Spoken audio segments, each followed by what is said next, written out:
Neighbor kept treating my driveway like free parking, so I taught him a $300 lesson. I love entitled people. I mean, not really, but to read about them. Okay, so this is a bit long, but I need to get it off my chest. We love long stories here, so go on.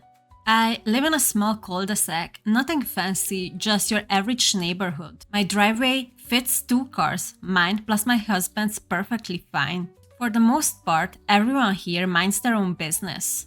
Except my neighbor. Let's just call him Jack. For whatever reason, he thinks my driveway it's like extra parking for his family/friends. First time it happened, I thought it was a mistake. Babe, it's never a mistake. They are just that entitled. His brother's car was in there. He'd said it'd just be a sec. A week later, it was some friends of his dropping something off. I didn't love it, but I figured whatever, not worth making it awkward.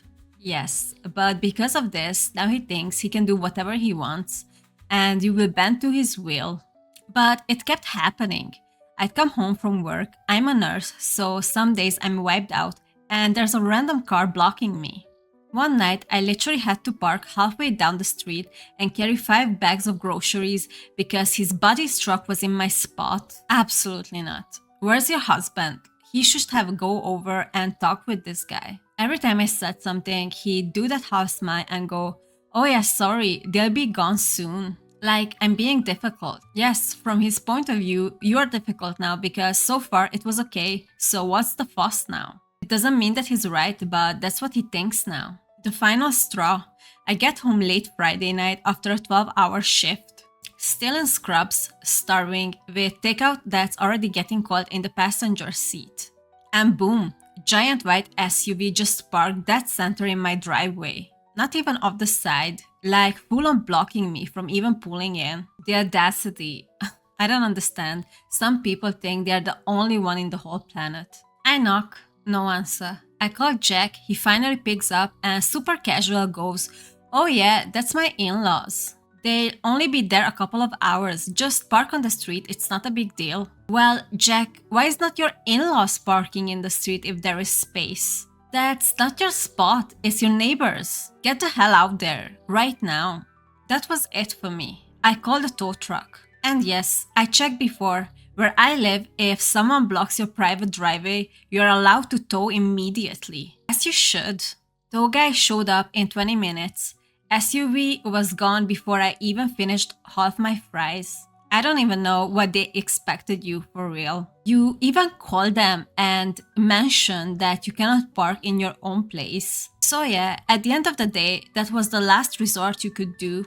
And it's their fault. Hopefully after this it's never gonna happen again because they should learn from this. About an hour later, furious pounding on my door.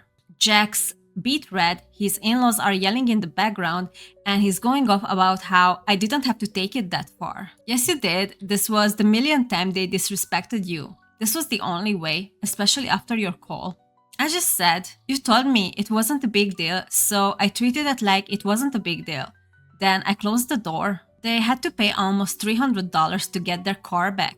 And funny enough, ever since then, my driveway has stayed crystal clear, not even just for a sec. Exactly, this is why I said this was the only way at this point. Good for you, OP.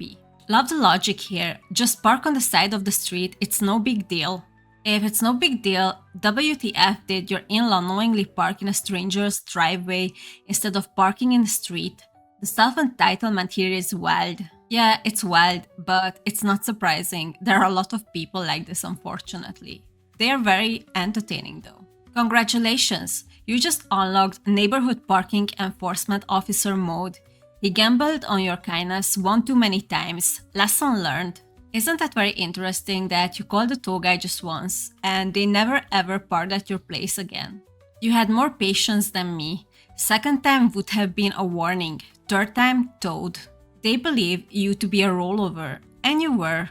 Good you finally sorted it. I bet that Jack was laughing with his friends and family about using your personal driveway. And probably he was even telling to them to just go and park there. And this is why it's so satisfying that finally you stood up for yourself. I'm happy for you, OP. My ex got revenge on me in the worst way possible, and I have no way to clear my name. Last year, I cheated on my ex-girlfriend of 8 years, Annie, with a colleague, Jess, who I now have a 3-week-old son with. I have no excuse. It cost me my job and the majority of my friendships, along with the love of a good woman. I deserved it all, and I have never expected any sympathy for my actions. Annie delivered my stuff to my partner's house before I even knew she knew about the cheating. Good for Annie. She didn't even confront me. She just got me out of her life without a word. I messaged everyone we knew, begging them to ask her to talk to me.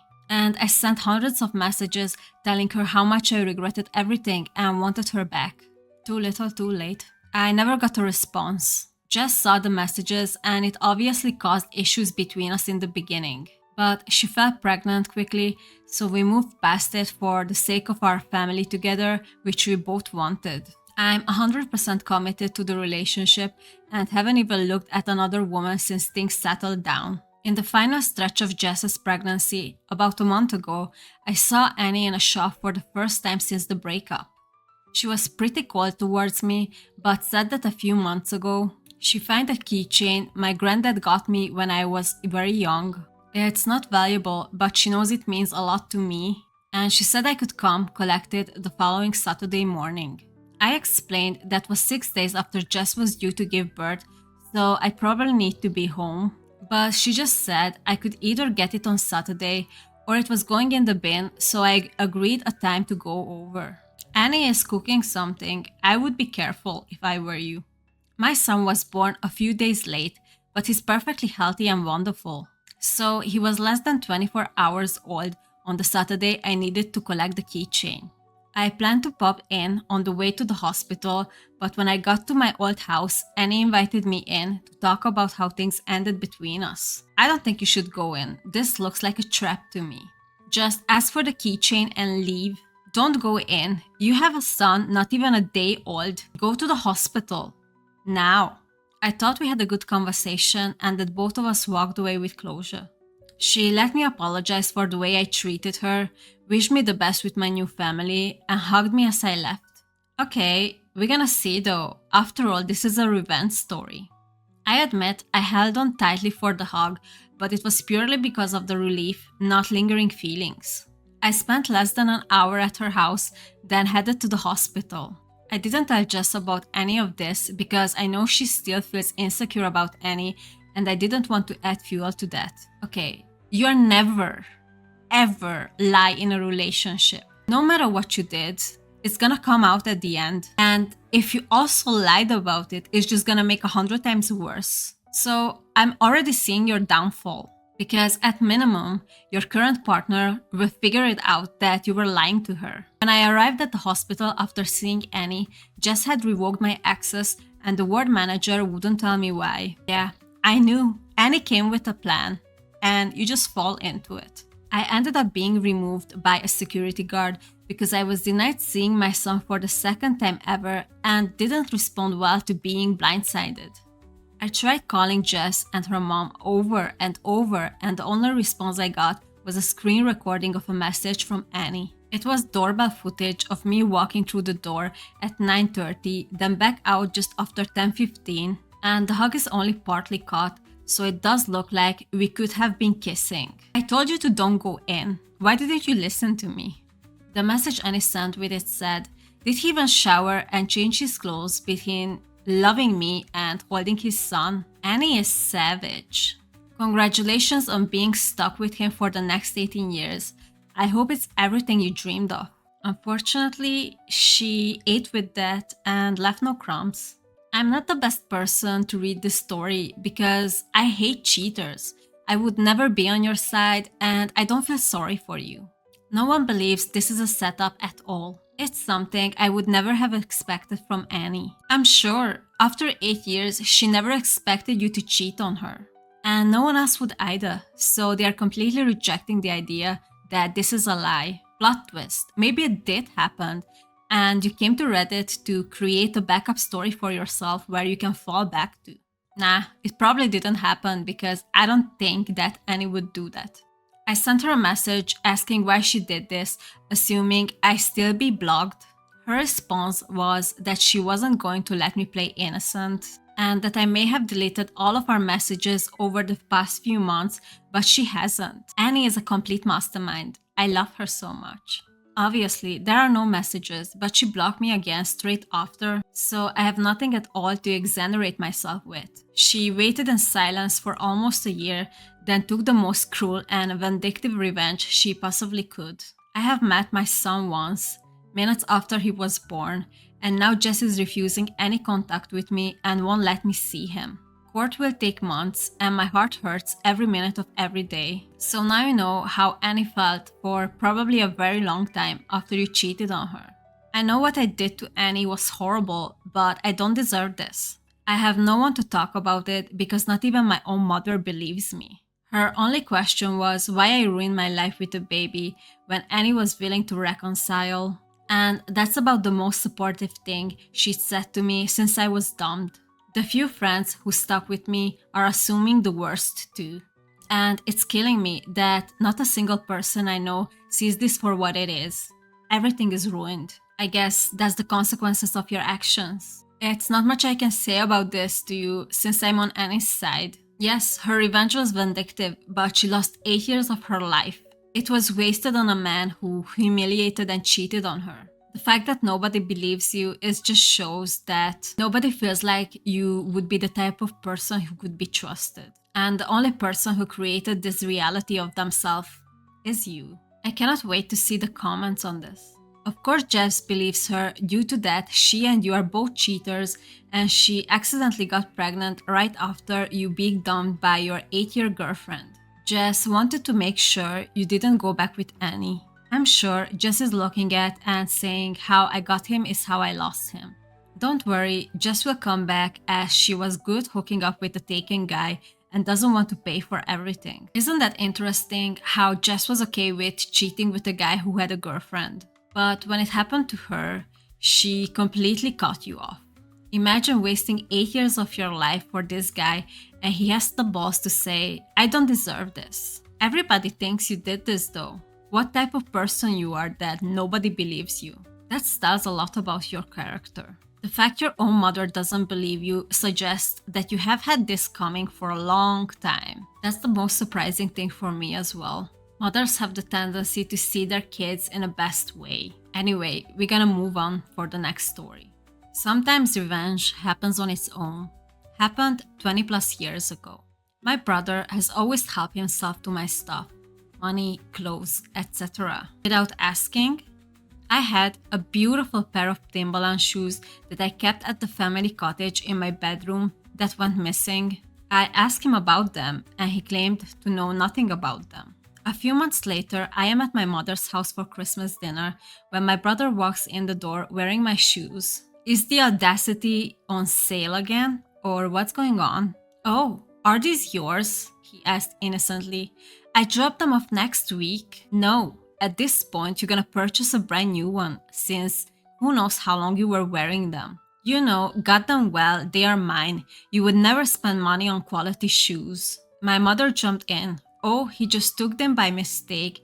It was an accident. He'll bring them by. Mom? No. Why don't you just stay out of this one? It's always pissing me off so much when a parent taking one of their kids' side more often. And not even the kid who is correct. Fast forward a few hours and I feign feeling sick and whisper to my wife, let's go. She nods. As I'm walking out the door, I quickly grab my shoes and we get to the car, then drive home. The phone is ringing. My mom is furious. He had to go home in my pink slippers. I start laughing. It's not funny, she yells. Why not? Isn't that nice when they taking your property? By the way, I live in Winnipeg and it was a nasty wintry night. He had to scrape the ice off the windshield of his car by wearing my slippers. Okay, Mom, calm down. I think it's hilarious. I laughed even harder. Please tell me you got a picture. I think it's hilarious as well. Don't touch other people's property. She hangs up on me. We have another family get-together a couple of days later. There's a fair bit of tension, except for me. I break the ice at the table by asking out loud.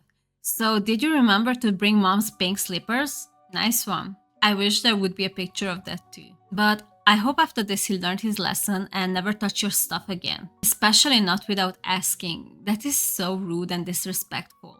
Well, hopefully he will think twice about stealing your stuff. He really should buy your mom some new slippers. He should also buy you new boots after wearing them for months. And then he can keep this one. This isn't revenge, it's art. This was definitely not revenge. You just took back what's yours. Would have been better if he took your pants. Oh no, I don't even want to think about that. Excuse me. A few decades ago, I was studying engineering in college. That meant engineering books, which are generally large and hardback. This means my backpack could approach 20 pounds on a bad day. This was a heavy pack day. One of my classes was in an old building where the classrooms were not well designed. The class of about 50 students had one 36-inch wide door to exit, which meant single file as we all had large bags full of books. The process was slow at best. It was like a large sink with a small drain. The door opened into a wide hallway where the next class waited to enter. Sometimes people from the next class would try to enter while the last class was exiting. Not ideal, but can be done if people are aware and limit their time in the doorway. Still, pretty rude if you ask me. One day, there was a guy standing in the doorway talking to a friend. He could have taken a step back and to the side or forward and to the side and not impeded flow. Nope, Junior had to stand in the spot and make people squeeze past him. It's my pet peeve in the shopping center or on the street. Just stop being in the way. Walk to the side and make conversations there. I decided to open the drain, remove the clog, flush the turd. Nobody could ever say this sentence better than you just did.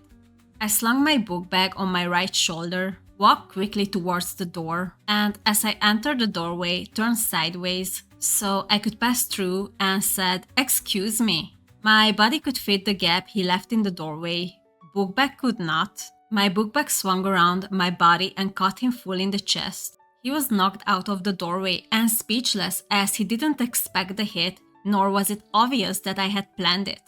I kept walking and a friend from class caught up to me. He was laughing as he was behind me and he had a front row seat. I wish someone would record this, but obviously nobody knew this gonna happen. But good for you. You didn't do anything wrong. And you said excuse me. Can I hire you? Seattle needs your can-do spirit. Love this. I decided to open the drain, remove the clog, flush the turd. Yes, that sentence was very poetic. That's the way you do it. I can see the commenters really enjoyed your story as well. But that's all for me for today. I hope you enjoyed it. Please subscribe and see you in the next one.